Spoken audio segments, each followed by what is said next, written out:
this box coming to us from Minnesota. So this is from thehouse.com. The House, I think is what it is. And they have all kinds of stuff on there. But specifically, they have some skateboarding equipment that is really cheap. Like really, really scary cheap. And I just wanted to try it out. So I ordered a couple skateboards. Let's see what they look like.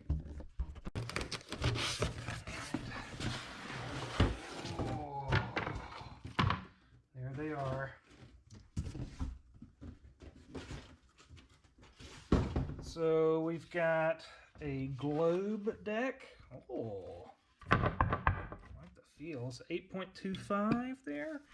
I like the silk screening on that. It looks real nice. I kind of like that red top to it. That's kind of neat.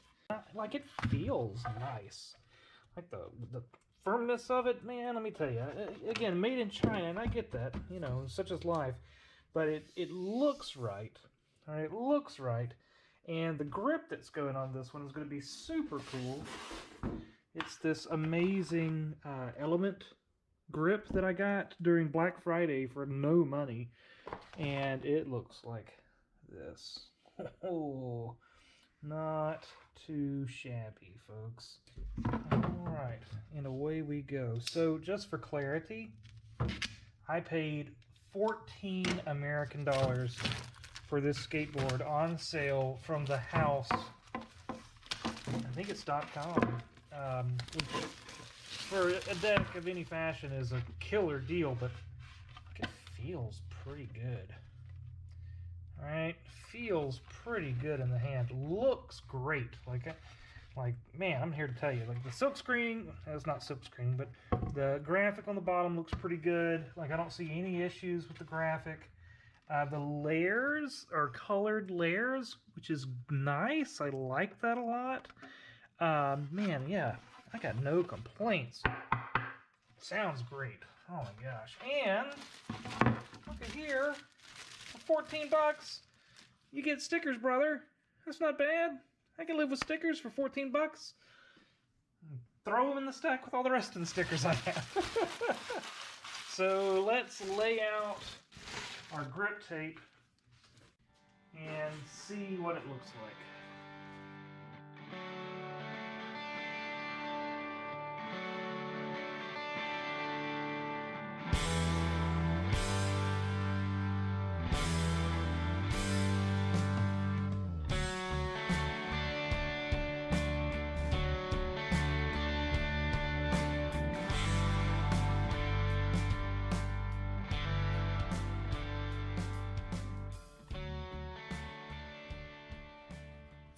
All right, the most beautiful thing that I've ever done? No, not really. But hey, man, it'll do. It'll skate. So we got to poke some holes and get this sucker ready for some trucks. Now, everybody and their brother's got a way of doing this they like. I'm going to show you how I do it because I think my way's the best. And again, I've got all my workshop here to choose from. I have a little wooden block I'm going to put against the hole on this side. I've just got a piece of hardware here. I'm going to stick that in like so. I've got my little hammer. I'm going to give it a tap. And you get a nice punch out.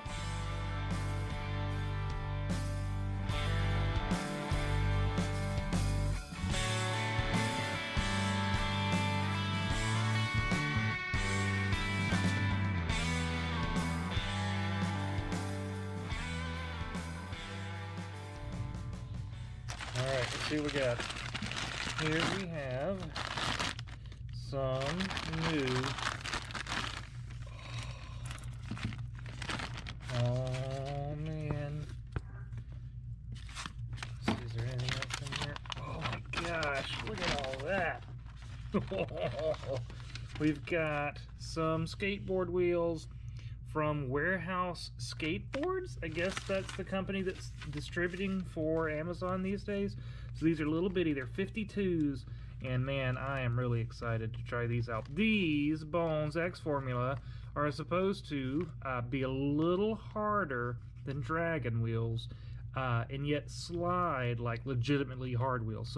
And just to make a quick point, like I've tried every kind of imaginable, I should say, wheel on this skateboard. Right now it's wearing these huge, like 57, 58 millimeter wheels, and man, it's just too tall. Like I don't like the setup. I've got risers on to facilitate their usage. It's just not ideal.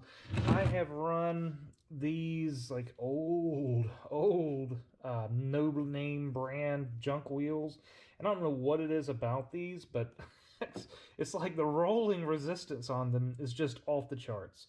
You can put these wheels on a skateboard and it will not roll down a hill, I should say. I can't figure out what it is about them, but you're pushing twice for every one push you have on these, if that makes any sense at all. There's something about their rolling resistance that's off the charts. These are perfectly acceptable cruiser wheels. I have no problem with them. And they are 52 millimeter, which is why I bought these 52 millimeters, because I like the diameter of these for this specific board. But I'm here to tell you, team, they are so sticky. Oh my gosh. Like, you really want the board to be able to slide at least a little bit, all right? It's got to have a little bit of give. And I found myself, coming up and kick turning, and on my way back down, if the wheel just even skipped a little bit, it would stop dead and refuse to move any further. And man, it's just not ideal. So what we're going to do is, we're going to take this board, we're going to take off these wheels, we're going to take off those risers, we're going to put those bearings, which are perfectly good bearings. I mean, they're not great, but they'll do. Like, they work just fine.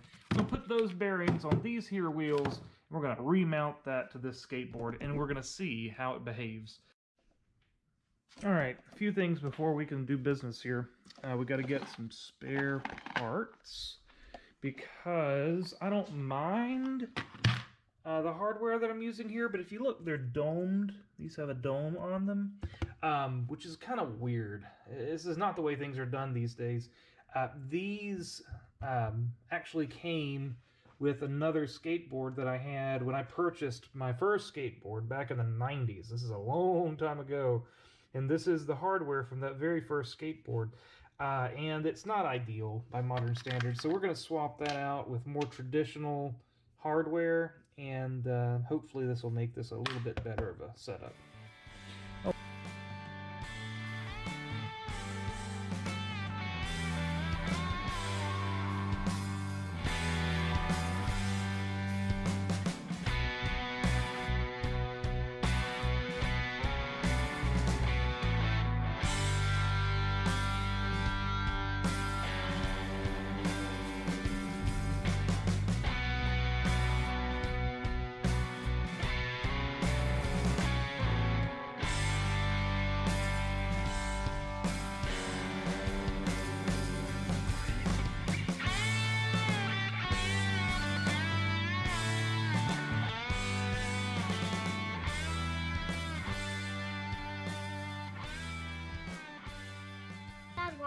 Making bigger holes.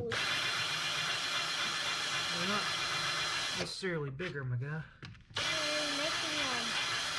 It's the shape of the hole. I'm making it, instead of being flat, I want it to fit this angle. Here, I'll show you. Hang on. So this is my boy here. He was wondering why I was countersinking these holes, and I'm going to show you why. So here is one of these screws in a countersunk hole. Here is one of these screws not in a countersunk hole. So, buddy, do you see why I made it countersunk? Yeah. Why? Can you explain it to us? Because it's vapor. Yeah, it makes it what we call flush. Alright, so once this is tightened way down, this will be flush with the grip tape, and you won't catch your feet on any of these little ledges that are there. So we're going to countersink all these holes to make the board just a little better. Just a little bit better than it would be otherwise.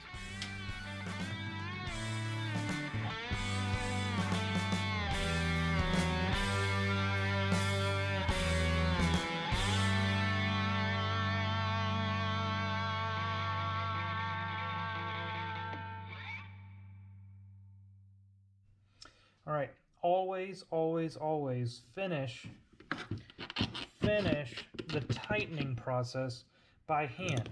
All right, never, ever, ever use a drill, because when you do this by hand, you get to tension the screws correctly. All right, because if you over tighten this thing using a drill, you're either going to strip out one of these, or you're going to pull this thing too deeply into the board. You're going to end up with cracks or other damage as a result of that. So always, always finish this thing off by hand.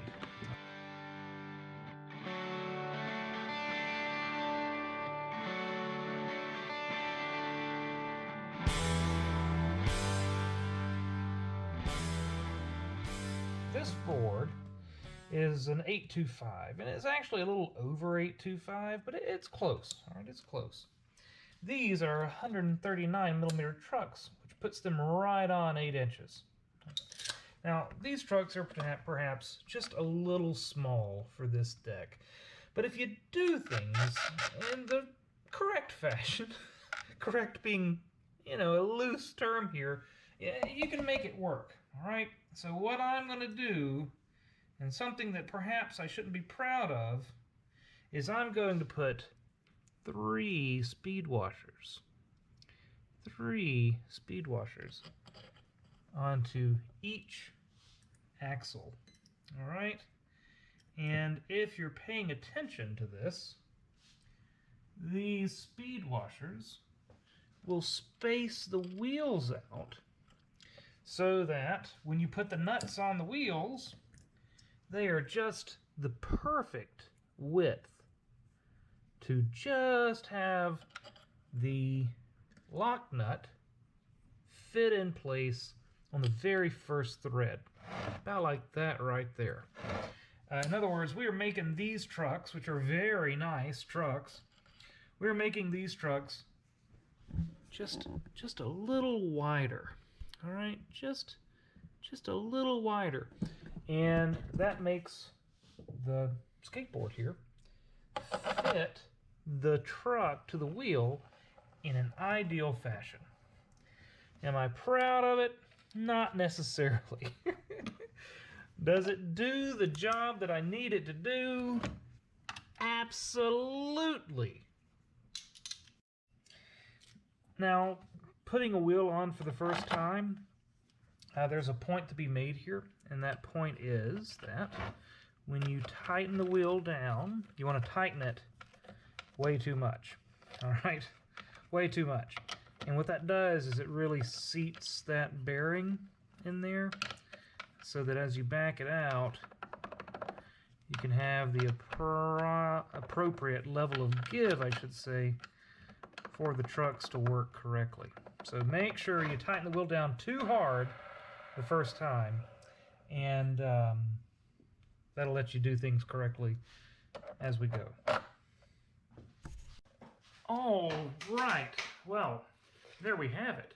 So we've got our Bones X Formula wheels. They are 52 millimeter on our Tiago limos. These are special inverted kingpin independent trucks, and we are going to see how these play together on our Globe skateboard here. And I'm excited. I'm excited to give it a try. My goal with this board is to have a really nice streetable board. All right, these wheels are a little softer than these wheels are a whole hell of a lot softer than the wheels on my transition board, and the board is far shorter to the ground. There's way less distance. And the goal is that I hope this will make the board, really turn well in the air. We're going to see how it goes. I don't have any incredibly short boards, and this one's pretty short and pretty light too. So let's go take this thing around and see how it does.